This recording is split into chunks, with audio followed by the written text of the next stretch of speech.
You're listening to the Talking Air Filtration podcast, where you get to know the people that make air filtration possible and help us all breathe easier.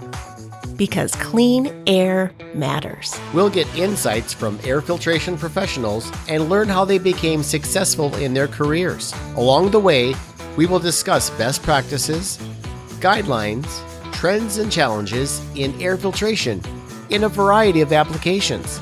We hope HVAC, air filtration, and indoor air quality pros, including business development, engineering, building owners, and facilities management, will enjoy the insights our guests will bring to this podcast.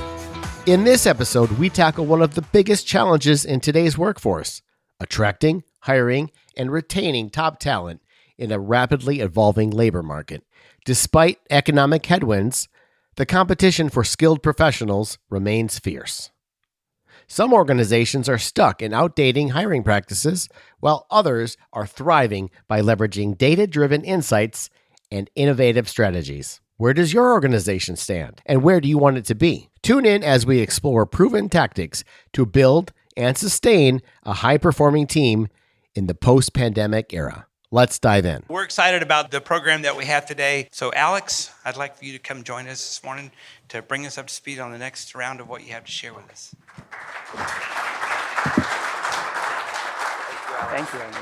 Well, here we are once again. Thank you for coming back. I didn't scare you off. I appreciate it.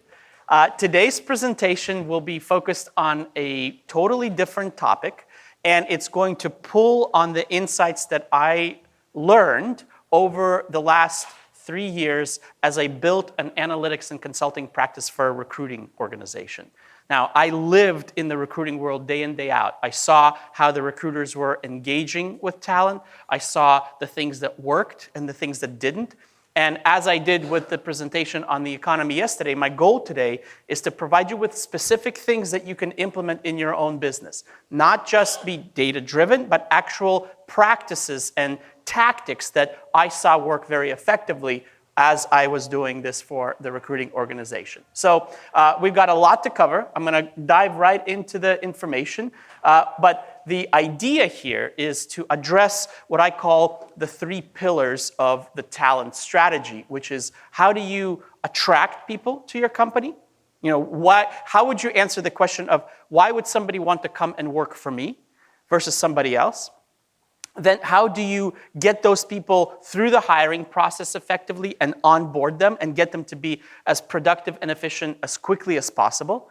And lastly, and probably most importantly in today's world, which is how do you keep the valuable people that you already have so that you don't have to go through this constant cycle of training and efficiency loss and costs and all of the things that are accompanying when people leave your organization to go somewhere else. So I'm going to give you specific ideas in all 3 of those areas, but I thought it was going to be important to set the stage for this conversation with, you guessed it, data, right? I challenged you yesterday to be data-driven in your decision-making, and I think that that is the foundation for an effective labor strategy, is you have to understand what's happening in the world around you at the big picture level, what we discussed yesterday, but then also zero in on the specifics of your industry, and in this case, the particular dynamics of the positions that you are trying to fill.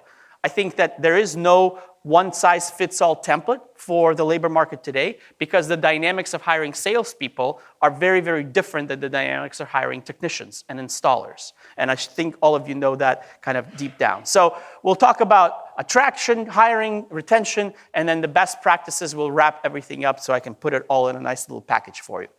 You'll remember this slide from yesterday. I think it's important to basically make the point that there has been a fundamental shift. The evolution of the labor market through COVID and in the aftermath, where it was extremely difficult to find talent of any kind, and the wage growth picture was much more robust in terms of affordability. So it put a great deal of strain on your payroll, on your budgeting process. All of that is coming to an end. But the market that we're in right now, from a labor perspective, is not the same as what we were in 2018 and 2019. The biggest difference, in my opinion, is the choice that's available to people. And a great example of that, I was taking an Uber here from the airport. There's a billboard on the way that was advertising a position of someone who can work from the comfort of their home, sit on their couch, and schedule medical appointments, virtual medical appointments for people, and the pay is $25 an hour. So when you think about the positions that you're trying to fill, you're competing with the comfort and flexibility that a job like that would present to somebody. And that's just the reality of it. So that doesn't mean that you have to kind of throw your hands up and say, well, I can never compete with that. No, you can.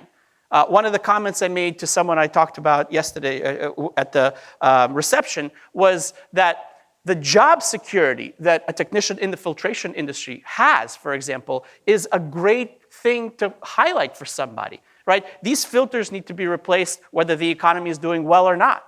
There is security and stability in that role that other positions like sitting on your couch don't offer. So it takes creativity, it takes an open mindset, a willingness at the top level of the organization to be flexible and to change. And it's that concept of it starts at the top that's really the core of the message today. Because you cannot leave this very, very important function within your organization to the HR department. As leaders of your companies, you are the only ones that have the ability to pull the necessary levers, to deploy resources, whether that's people's time, focus, or, yes, money, into the areas where you find yourself falling short on talent strategy and therefore need some investment to shore it up. Because in this world, what you want to do is rise head and shoulders above your competitors, not only in the industry, but across industries to have the best opportunity for success. So, quick reminder here, 142,000 jobs added last month is indicative of a healthy, it's not a thriving, it's not a booming labor market, but a healthy one nonetheless. The unemployment rate of 4.2% largely reflects that people are entering the labor market from the sidelines, those that haven't been employed for a while, as they struggle to keep up with the cost of living. And again, that average hourly earnings at 3.8%, really shows that 2% inflation, 2% average adjustments on annual pay, they're not sufficient anymore if you want to just have your people keep pace with what's going on in the marketplace. But let's break some of these numbers down so you get a better insight into the details behind them. That 142,000. So you can see how that number breaks down, again, in terms of the different industries. Education and health, leisure and hospitality, and government have been at the top of the job additions for the better part of 2 years now. In fact, those three sectors, if you look at it holistically, they accounted for over 50% of all the jobs, in fact, 60% of the 3 million jobs that we added in 2023. So you hear the news that the job market is doing really, really well, but the reality is those segments have been doing really, really well. If you look at professional and business services, added only 250,000 jobs in 2023. Construction added 200,000 jobs. And manufacturing added essentially 0 jobs last year. And if I go back for just a second, notice at the bottom here, manufacturing actually lost 24,000 positions in the month of August. So the devil, ladies and gentlemen, is very much in the details. You can't just look at these top-level figures that are typically covered by the news articles and understand what's going on at the specific roles for your industry. You've got to dig deeper. So let's do exactly that. Let's break down the unemployment rate, because I think while it's clearly indicative that we're no longer at the significant shortage overall that we were in 2021 and 2022, specific positions are very much still facing those shortages. I'll call your attention to the right-hand side of the slide. Management roles. Anyone in mid-level management and above, the current unemployment rate for those positions is 2%. If you look down at architecture and engineering, especially mechanical engineers, which obviously all of you are after, 1.7% unemployment rate for those positions. If you look at installation, maintenance, and repair work, 1.8%. So it's very easy to fall victim to this kind of broad-based analysis that people tend to follow when they read the news all the time and say, the unemployment rate is rising, therefore it must be easier to find talent, therefore I probably can do less in order to attract people to my organization. The reality is that's not true if you're trying to hire installers. It's not true if you're trying to hire engineers or good managers that are not just like people that have been promoted to management, but rather have experience managing teams of people and dealing with all of the human elements of doing that job. So it's really important for you to understand that that is very different depending on the job type and the title, and therefore the approach or the strategy which you have to implement in order to attract those candidates has to be different than some of the other positions like sales roles, for example, or marketing, or any of the stuff that is a little bit easier to hire for.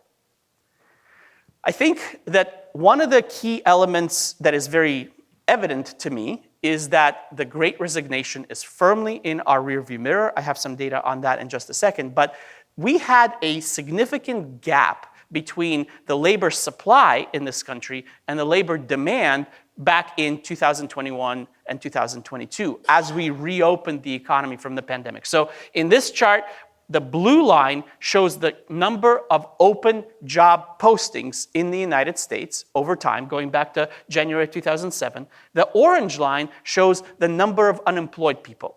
So you can see that, for example, on the far right-hand side here, back in 2008, 2009, the difference between the number of people that are unemployed, actively seeking work, and the number of job openings was so significant, which is why the economy was in such poor state. Most people did not have jobs. Then over time, we recovered from that. And right around 2017, 2018, it flipped. And there were now more job openings than there were people actively looking for work. So obviously, that represents a very different dynamic in terms of competitiveness of what you have to do to hire the folks that are available.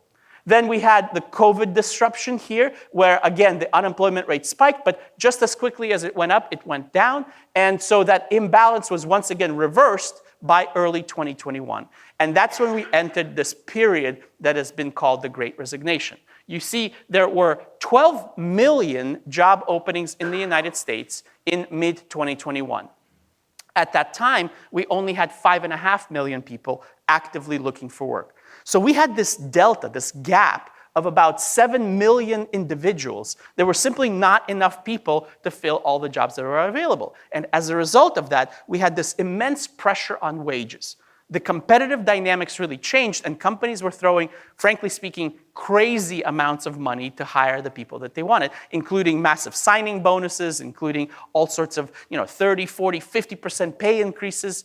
And this was consistent across most positions at that time. Now, what you'll observe is as you go farther towards the right-hand side of that chart, especially as we have this convergence here, we're now basically at parity.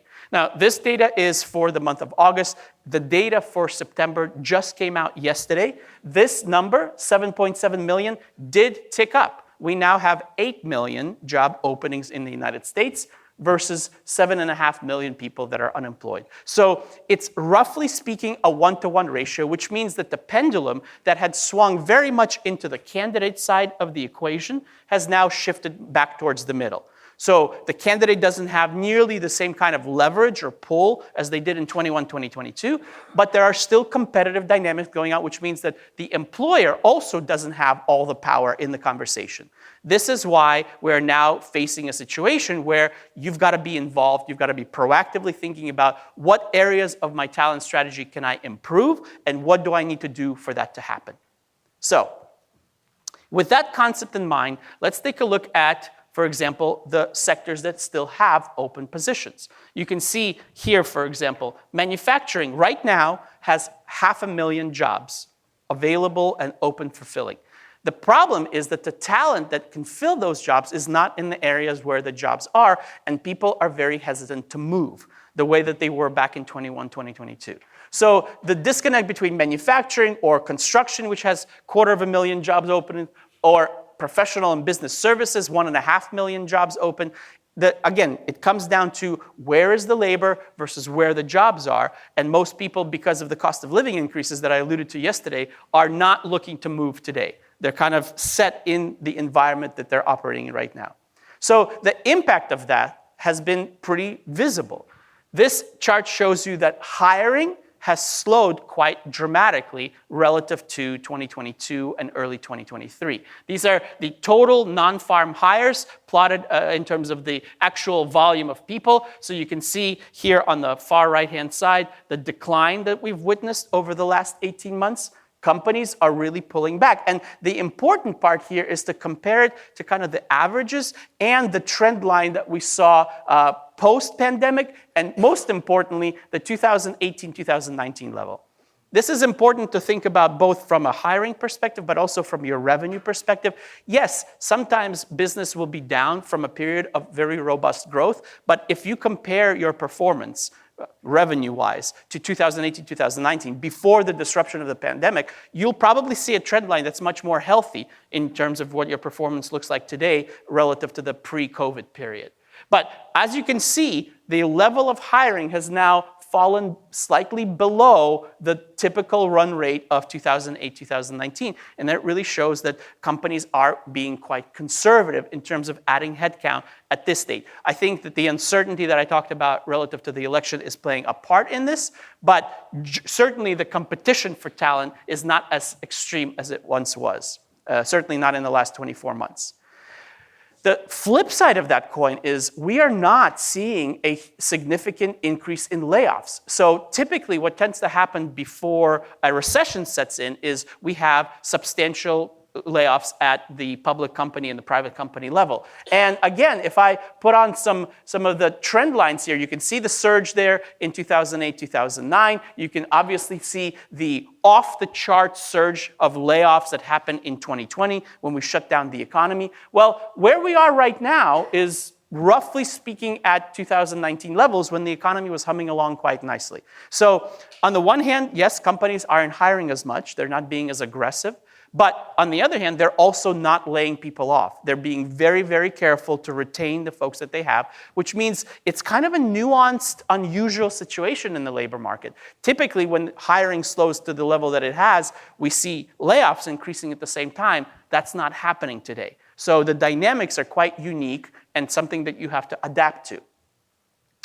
The other really positive thing that I wanted to comment on is that quits are now not only back to pre-COVID levels, they're actually below. So they reflect, I think, the mindset of the employee that says, I actually value the stability and consistency of my job more so than I value the offer of higher pay somewhere else. They realize that if they jump ship to go somewhere else, they will likely be the first on the cutting block should the company decide to implement layoffs. And so they're saying, I'm okay not taking that 5 to 7% raise somewhere else. I'm good where I am. I already am comfortable. I know the job. I know the expectations of the employer. Therefore, I'm going to stay here. So you can see, once again, here's the average. On average, between 2000 and 2020, we had about 2.6 million people quitting their jobs every year. That surged during the pandemic. We nearly doubled that amount. In 2022, we had 4.5 million people quitting their jobs on an annual basis. And where we are now is, you can see the latest data here is below the 2018-2019 level. So all of this data is basically evidence to show you that things are quite unusual, but you should not just say, okay, well, it's over now. I don't have to worry about it as much. No, you still very much do need to reflect that competition and specifically the retention need within the marketplace. So given those dynamics, I just wanted to have you have a nice foundation of the labor market today. It is pretty important to recognize that we still have a great deal of disruption happening to this very day. Not only the labor supply and demand issues that I mentioned, but we've got this concept of hybrid and remote work that every company is trying to figure out what is the right solution for us. There's not a template for any company or any industry that can be applied across the board. Each organization needs to figure out what is the right dynamic here, where some people can work flexibly and remotely. Others have to be in the office 100% of the time or on location, and everything in between. What we see is kind of a stratification of the labor market where roughly 55 to 60% of all workers are now kind of back in the office. Another 25% are in a hybrid environment where they can work from home a couple of days a week. They have to go in a few days a week. And then there's about 15% of the population that is fully remote, and those jobs are never going back to the office. And I'm thinking about people that can work remotely without any impact to their job. So programmers, IT-related positions, people that work with numbers and data and spreadsheets. They go in once a month and they do a team meeting or something like that. But other than that, they're actually more productive off-site. And that's the reality. Beside that, we've got regulatory changes happening all the time at the state and the federal level. This is part of what I talked about yesterday with all of the political upheaval that's going on right now. And then the concentration on wages and benefits actually has been still very, very critical from an understanding of what the market says is competitive today. So it's not nearly as high in terms of the growth of compensation, but you certainly do need to be very well informed on that position that you're trying to fill in your market, given the company size that you are and your industry, what is the competitive market rate? Unless you have good third-party data that you can use in the negotiation with the employee to set expectations accordingly, I think that that's going to be a big miss on the part of the organization. So, given all of this disruption and everything that's going on, it is really fascinating to me that the vast majority of companies do not have what I call a talent strategy.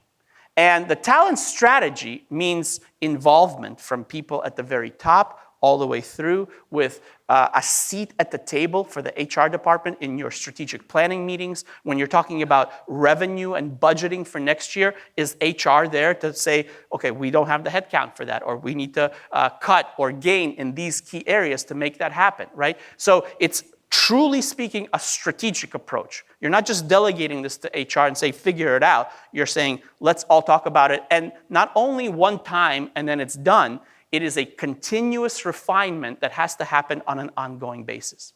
This is a recent survey that I did. I basically asked, we had a database at that recruiting firm of about 2,500 different organizations, largely speaking in the manufacturing sector. And I said, do you have a talent strategy as I just described it? You can see only 27% of the responders said, yes, we do.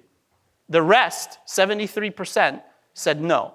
Now, the good news is that the majority of those said, we are currently working to develop one. But that 9% at the bottom that said, no, I don't think I need one, I'm telling you from personal experience, those are the companies that continue to beat their head on the wall asking, why can't we hire the people that we're looking for? And the answer is, well, you're not competitive relative to the rest of it. You're not strategizing correctly. So don't be one of the companies at the bottom. Be one of the companies at least in the area of, we recognize this is something that we need, and we're going to work and put time, energy, and resources towards developing this. So if your organization does not have what I described as a talent strategy, don't let that make you feel bad. Let this be a call to action that this is something that you need to put some energy towards, that this is something you need to discuss with the management team and develop moving forward, because that's what it's going to take to remain competitive. All right, let's look at the 3 key areas. And as I promised you, I want you to have some very, very specific things that you can implement that will improve the game for your company. The first one will have to do with attracting people to your organization. So answering the question of, why would somebody want to come and work for me? I think when you look at this from the perspective of the candidate, of the job applicant, there are many things that they consider when deciding whether or not to work for a company. And I've listed some examples here. Everything from leadership and strategy to compensation and benefits to vision, mission, values, the market that you operate in, the products that you serve the market with, management team, and culture. I'm going to say something a little bit controversial here based on research, but I promise you this is true. Culture is not a critical component when it comes to attracting people to your company. Why? Because until they actually work in your organization and experience the culture for themselves, it's all just a bunch of words. They can walk through your halls and see the banners and the placards and all of these nice slogans that you use to describe your culture, but they have to actually live it to know whether or not what you're telling them is true. So based on the research, I have identified 3 key areas and a 4th potential one that really make a difference. And they are the market in which you operate, the products with which you serve that market or services, the team that you've assembled to do that, and the mission of the company. These are the 4 areas that truly resonate with candidates exploring potential employment with your organization. Let's break them down for just a second. Markets are not monolithic. What does that mean? It means that you've got to be able to sell the industry, the filtration industry, as not a boring and mature dinosaur that's out of date, as one that is exciting and uses latest technology and AI and is sexy and is something that people can come and build their career in. That has to start at the top of the messaging funnel. The filtration industry is something that you want to come and be a part of. Get people excited about the market that you serve. Number 2, the products. So what is it about your organization that makes it different from everyone else serving this industry in the same way? How do you differentiate from your competitors? What is it about your products and services that's going to allow them to win, to achieve their objectives and recognize success? That has to be a part of the message. The team component is probably the most overlooked one. We as human beings are attracted to success. We're drawn to it, we want to replicate it, and yet, even though most of your organizations have been really successful, we do not highlight that success for the people coming into the job from a perspective of you're going to be joining these extremely talented individuals that have already achieved great things.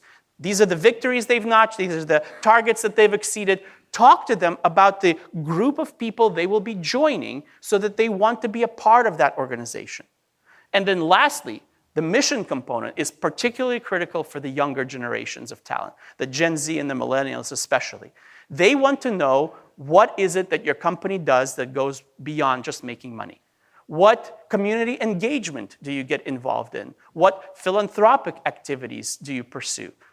What is it about what you do that makes people's lives better? Clean air is obviously a major selling point here, but you've got to be able to talk beyond the numbers and to let them see what it is about working for your organization is going to make them feel good as a person. So if you can craft an eloquent, concise message with your marketing department, with the input from your HR team that says, here is why our market is what you want to be a part of. Here's why our products will let you succeed in this marketplace. Here's the amazing team of people that you are going to be joining. And here's the mission of the company that goes beyond making money. That's a very, very powerful tool of attraction. Most organizations, particularly ones that are part of trade associations that are on the small and medium size, they do not have this type of message. It doesn't take a whole lot of resources to create this. It just takes prioritizing the creation of that message. So that's idea number 1. Idea number 2 is flipping the coin and understanding what is it that motivates individuals to make certain decisions. This is probably one of the most powerful things that I observed as part of my time in the recruiting practice. It is called CLAMPS. CLAMPS is an acronym that stands for Challenge, Location, Advancement, Money, People, and Security. And it basically alludes to the notion that we have the same exact conversation no matter who's sitting across the desk from us when we're going through the hiring process. Yet we also know intrinsically that people are motivated by very different things. So this basically says, if you're going to have someone come in for an interview, send them a 6-line item questionnaire and ask them, rank these things in order of priority, 1 to 6, for you specifically. Tell me, are you most concentrating on money or on the location or on job security or on people? What we saw over the 2 years that I did this was that there are vastly different preferences. So I'll give you an example. Are your air filtration personnel NAFA certified? Ask if they belong to NAFA and have their certified air filter specialist or NAFA certified technician designations. The CAFS and NCT designations are earned after rigorous exams and demonstrate that the air filtration professional has a high degree of knowledge and professionalism. To learn more about NAFA certifications, visit nafahq.org. Engineers will often rank the challenge of the job as their number 1 priority. They are willing to take less money, not a whole lot less, but less money, if they think they're going to get to work on cool, challenging projects. Salespeople, of course, are motivated very much by money, and so they often rank that number one. If you look at younger generations, they oftentimes prioritize people and advancement near the top of the list, whereas mid to late career people will say security and location, meaning they care about the commute, they care about the flexibility of schedule. So imagine the impact of you get a peek inside the motivating factors of that individual sitting in front of you. Therefore, you can then adjust the conversation that you have to focus specifically on the things that they care about, thereby greatly increasing the likelihood that they will say yes to a job offer if you were to extend them one.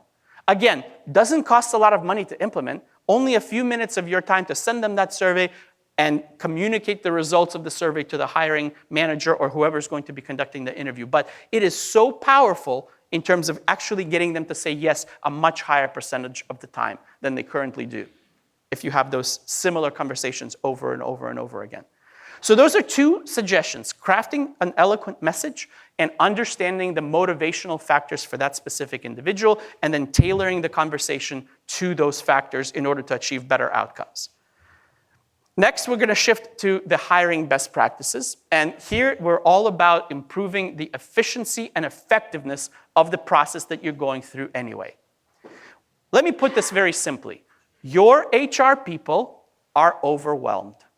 There is so much on their plate. I mean, you look at this list. Recruitment and hiring is just line item number one. They also have training, employer-employee relations, culture, benefits, disciplinary actions, safe work environment, and the list just goes on and on and on.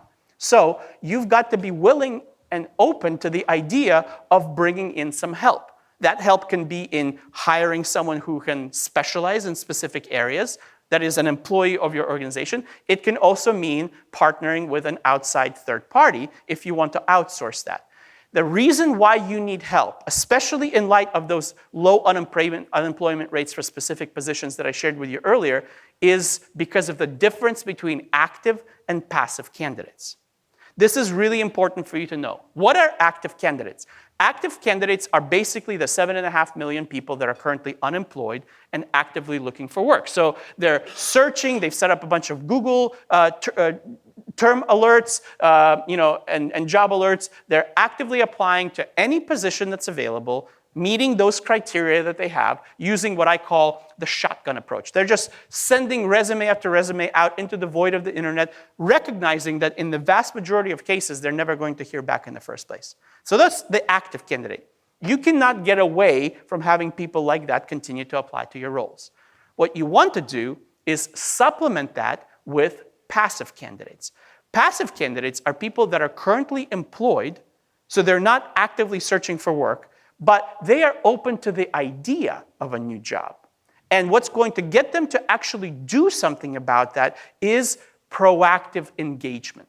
So these are people that are scrolling LinkedIn, they see open positions, they think to themselves, maybe I'll apply to something like that one day. But they won't apply until somebody reaches out to them and says, here's why you should be the perfect fit for this position. Here's why you should apply for this job. And that proactive engagement is so critical in improving the efficacy and the productivity of your HR department. Why?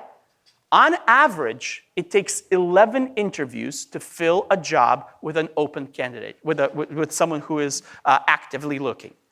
But it only takes 4 interviews to fill a job with a passive candidate. And especially those super hard to fill roles, those technicians, I mean, you can certainly put up a job posting for technicians and hope that the right people apply. Or you can have someone in your HR department actively reach out to people that are working as technicians, maybe not in your industry, but have the skill set that you're looking for, and ask them to apply. And what you'll see is a much better outcome of that rather than just the hope game of expecting people to just randomly apply for those positions. So the numbers speak of themselves. It is a 70% improvement in throughput and productivity in the hiring process if you supplement active candidates with passive ones. It's very difficult to argue with numbers like that. The other element that I really want you to think about on the interview side is, how do I compress this process? People are no longer willing to deal with the ridiculous of a 4, 5, 6 interview type of job application. I asked over 20,000 job candidates, which are also in our database at the recruiting company, how many interviews should it take before a company is very clear about expressing interest in offering you that job? 83% of all responders said 1 to 2. Let that sink in. The vast majority of people do not want to stick around for more than 2 interviews. And let's be realistic here, okay? You know, having talked to that person, probably within the first 5 or 10 minutes, if you're going to offer them the job or not.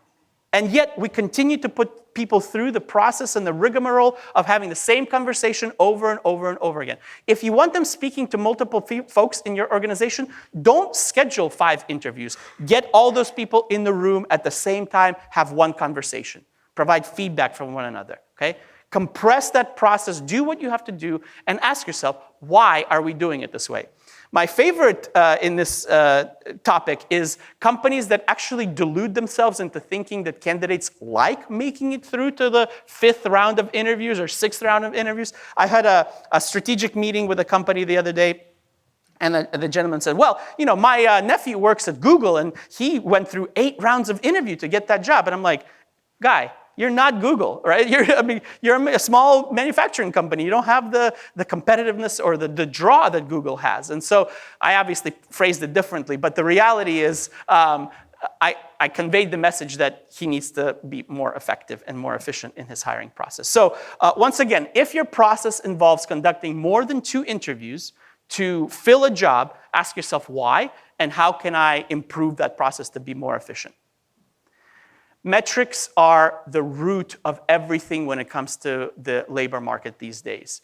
You cannot improve what you don't measure. And the fascinating thing about this is that most of your organizations do have this data. Things like applicants per hire, time to fill, interview to offer, offer acceptance rate. I'm very curious. Raise your hand in this room if you know what your company's offer to acceptance rate ratio is. Okay.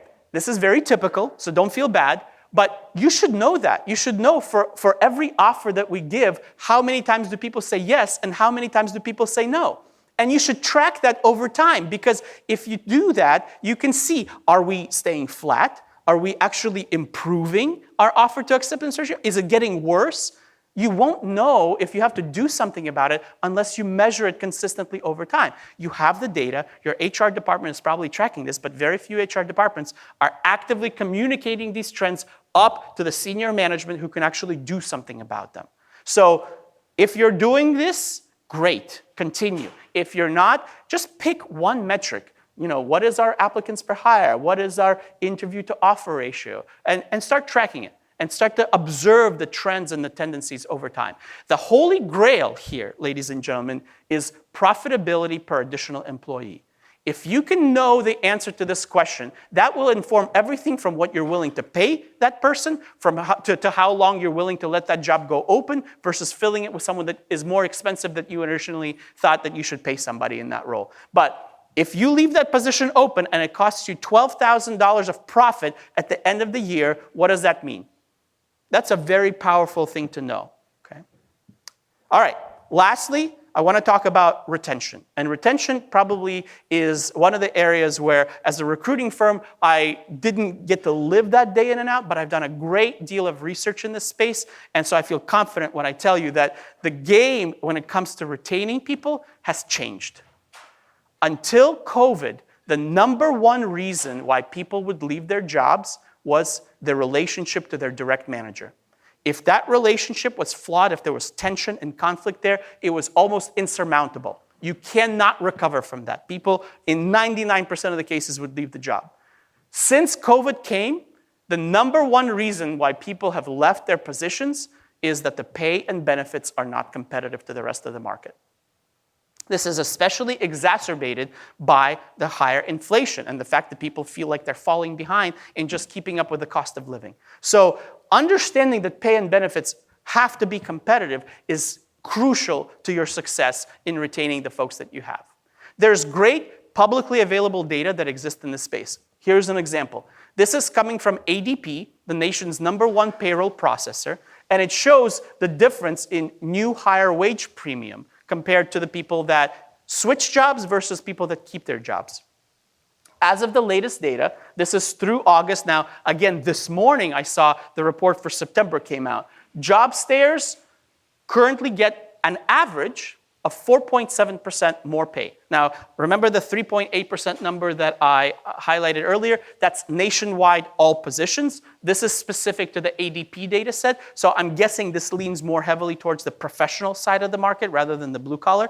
But 4.7% is the average pay increase over the last 12 months for anyone getting paid through ADP that are staying in their jobs.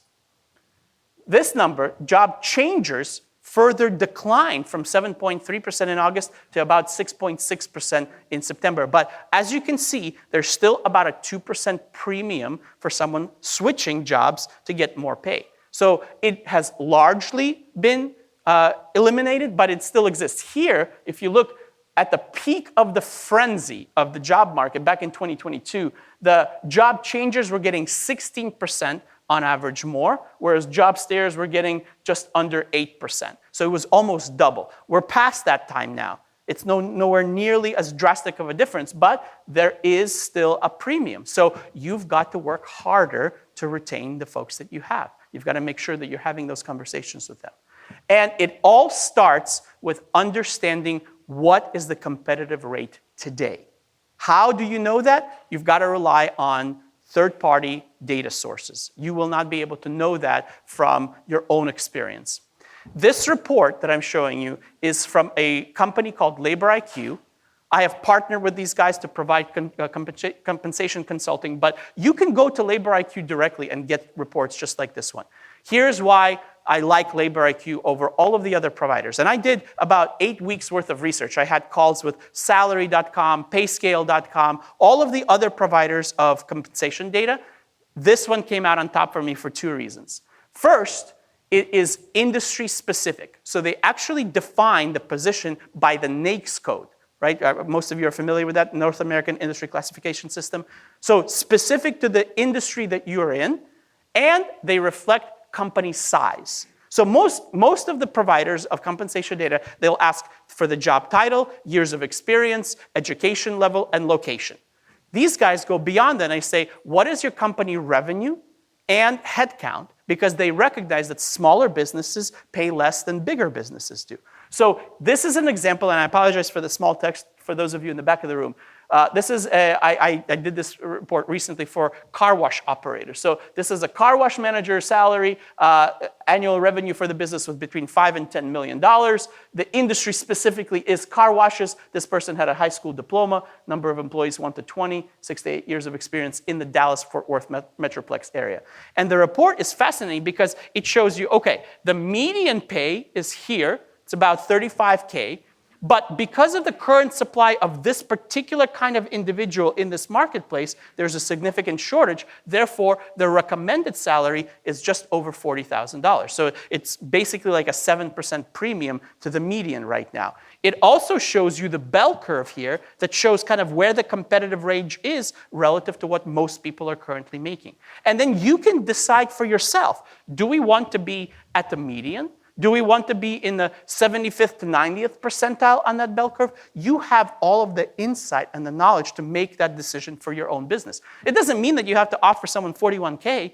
It means that you know what the competitive offer will be and then can make a decision based on that information.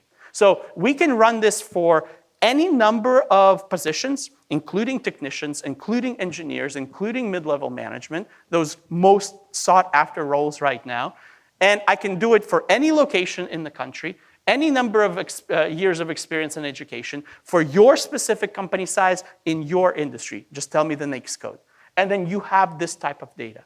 And we can make informed decisions based on when people come to you. I mean, this works both ways, right? You can do this to know what to pay and offer someone for a job you're trying to fill. Alternatively, if someone is already working for you and they come to you with totally unrealistic compensation expectations, you can say, look, here's a third-party report. This is not my opinion. This is market data that says it's not competitive to pay what you're asking. So let's have a conversation about that.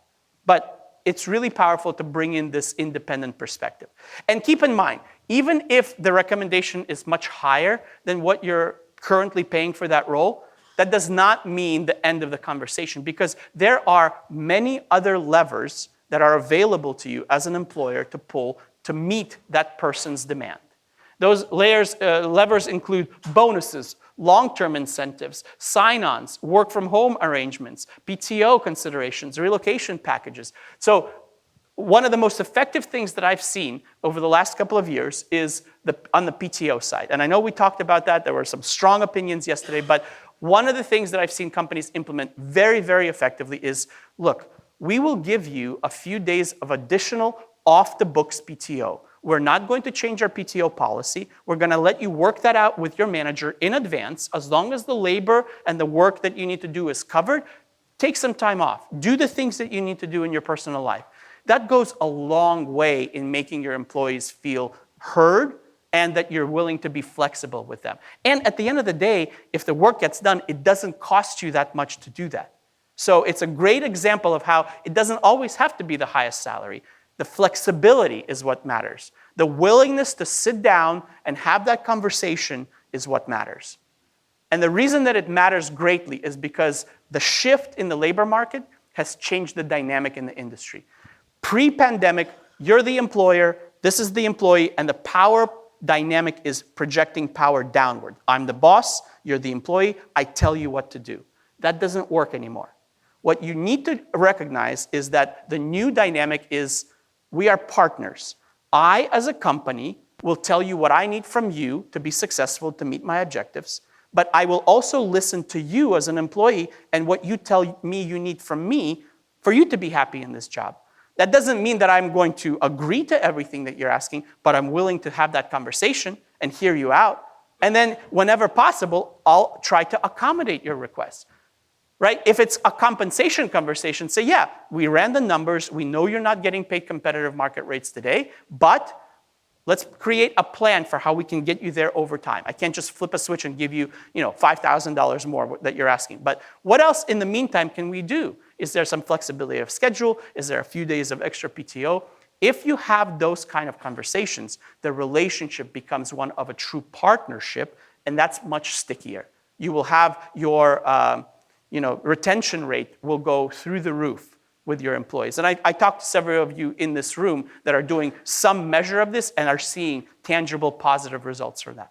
So very, very important. The other element that I will raise here on the compensation side is it's not enough to do that just for the people that you're trying to bring in. You've got to do an assessment of your existing workforce. How many of you have done a benchmarking study to look at all of the salaries that you're paying today and ask, are these still competitive given the changes in the labor market over the last 3 to 4 years? This is an actual real-world company that I did this analysis for. What you'll observe, and again, apologies for the small text, the vast majority of people that they had were below the recommended range from Labor IQ. Sometimes it was just a little bit below, -6%, -4%. What I observed immediately is that for mid-level manager and VP and director level positions, their compensation was grossly uncompetitive. 30, 40% below market wages. And they were wondering why they kept losing mid-level management, because they would go to their competitors or to another industry. So if you haven't done an exercise like this, it is worth investing some resources, time and money, to do that so that you at least know in advance. You're not facing a situation where you have people keep coming into your office, turning in their 2-week notice, right? That's one of my favorite things that I've observed is, someone comes in, they ask for more money. The company's response is, sorry, there's no money in the budget this year. Maybe we can revisit it at the annual pay range review. And then the person's like, okay, I understand that. I'm putting in my 2 weeks.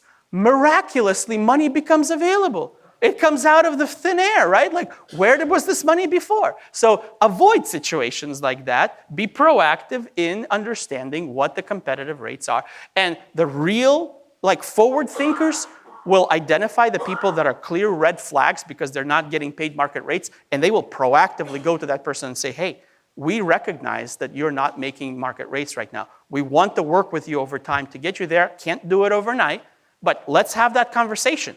I mean, think about yourself as an employee. How would you feel about a company that was able to do that for you proactively, that didn't wait for you to raise the issue, but actually came and talked to you?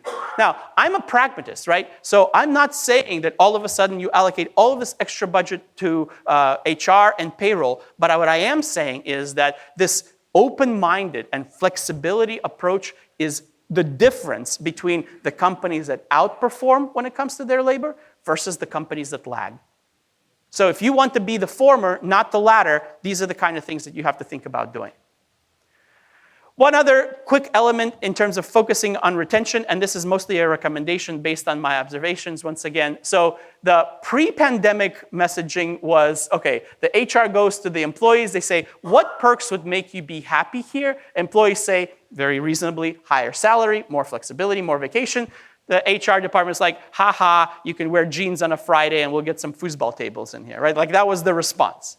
Now, it's totally different. You really have to ask your people's opinions and you have to incentivize them to give the honest answer. A great way to do that is something called the Q12 survey from Gallup. Now, I have nothing to do with Gallup. This is something that I've seen companies implement effectively in my experience, and this costs about $20 a head to implement. The survey is very straightforward. It's got 12 statements that you're asking your employees to agree or disagree with. And the statements are, for example, I know what is expected of me at work. The expectations are made clear to the employee. I have the opportunity to do what I do best every day. At work, my opinions seem to count, so I'm heard. And my fellow employees are committed to doing quality work. There's another great question on this survey that's not on this list, is I have a best friend at work. Agree or disagree? The people that have a best friend at work tend to be much more likely to stay at your company than the people that don't. So $20 a head to implement. If you get, largely speaking, positive responses, what you see is a reduction in turnover somewhere between 20 and 30%. Very meaningful, tangible difference. So I have companies that have run this once a year. Others do it every 6 months. You say, well, we already survey our people. They're not going to respond to a survey. Call a 15-minute mandatory meeting. Have iPads or computers set up to where they can do the survey right there anonymously. They don't have to put their name on it. But say, we really want to know your honest responses. And then you get 100% participation rate. So low cost, but very, very effective. I'm not going to go into the detail on retention. Again, the idea here is you can't improve what you don't measure, but retention metrics, just like hiring metrics, can be very, very powerful. With that, let me wrap things up with the key takeaways I want you to have from this presentation. Number one, building an effective talent strategy requires the very top to be involved. You have to allocate resources to developing and continuously improving that talent strategy over time. You've got to be data-driven in your decision-making. That is a thread that I've woven through all of my talks for you guys. And in this case, it could be as simple as clamps. It could be the compensation data. It could be the Q12 survey. There are many ways, the metrics on the hiring and the retention side, many ways to leverage data for better decision-making in HR. Find partners and allies for the things that are difficult for you to do, especially when it comes to pursuing that passive talent that we talked about for those hard-to-fill roles like technicians and engineers. When it comes to attractiveness, communication is key. So communicate the why. Why is your company the place that they want to work, and why are you attractive? And understand their candidate priorities through clamps. For hiring, strive for efficiency and top-notch communication. This is something that I didn't mention, but if you have not had a touch point with a candidate in 5 days, they're drifting. So, and when I say touch point, I mean a LinkedIn message, an email, a voicemail, a text message, any way for you to let them know that you're still interested. If it goes more than a week between communication attempts, they're drifting. They're losing interest. Lastly, competitive pay is absolutely key to retention, but also you've got to be flexible and open to asking people for their input, listening to what they actually have to say to you, and then responding to keep the folks that you have right now. So with that, I know we're right up against the top of the hour, but I'm happy to say thank you very much for your time once again. And if there are any questions, I'll be happy to answer them. Yeah, Alex, that was amazing. We Thank are you. up on the hour, but I know that was a lot. It was a lot of good information. Do we have time for one kind of burning question? I'll stick around, so find me if you do have some questions. But with that, guys, thank you so much. Thanks for listening to the Talking Air Filtration Podcast, a production of the National Air Filtration Association. Clean air matters.